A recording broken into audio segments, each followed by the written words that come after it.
patuloy na maalalayan ng mga OFW ng ating bansa, gayon din ang pamilya ng mga ito, isang help desk ang nakatakdang ilunsad ng Department of Migrant Workers o DMW sa Davao. Si Stephanie Marquez sa detalye ng report.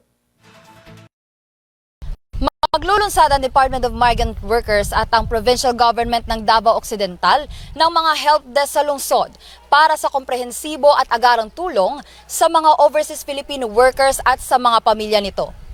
Sa nilagdaang Memorandum of Agreement ng DMW nakasaad na susuportahan ng ahensya at ng pamahalaang panlalawigan ang mga OFW sa buong proseso, mula sa pre-employment seminars maging sa mabilis na pagtugon sa mga request habang sila'y on-site hanggang sa kanilang ligtas na pagbabalik. Ang pre-employment seminar ay nakapaloob sa MOA upang mapangalagaan ang mga manggagawa mula sa sindikato at illegal recruiters.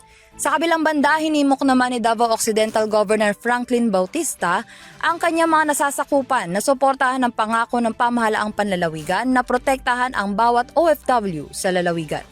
Samantala, 5 munisipalidad sa Davao Occidental kabilang ang Don Marcelino, Jose Abad Santos, Malita, Santa Maria at Sarangani ay lumagda rin ng kasunduan sa DMW upang ipahiwatig ang kanilang pangako sa pagbibigay suporta sa mga migranteng manggagawang Pilipino.